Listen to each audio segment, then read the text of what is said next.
Islamabad high court ने पाकिस्तान तहरीक इंसाफ के लापता कारकुनान फैज़ान की बाजियाबी दरख्वास्त पर समाअत करते हुए रिमार्क दिए कि आइन को तब्दील कर दे, बुनियादी हकूक़ इसमें से निकाल दें और मुल्क को इसी तरह चलाएं। इस्लामाबाद हाई कोर्ट के जस्टिस मियां गुल हसन औरंगजेब ने केस की समाअत की।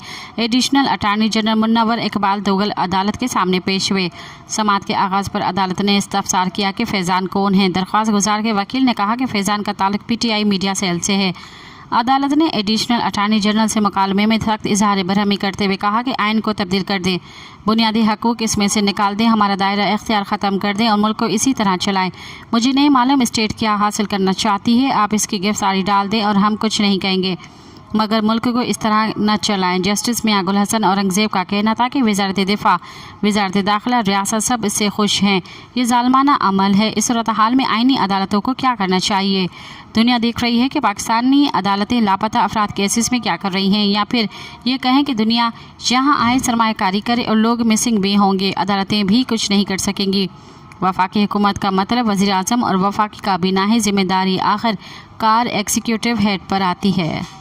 मज़ीद ख़बरन ऐं तफ़सीलात लाइ विज़िट कयो असांजी वेबसाइट www.awamiNewsHD.com ऐं ॾिसंदा रहो अवामी न्यूज़ HD।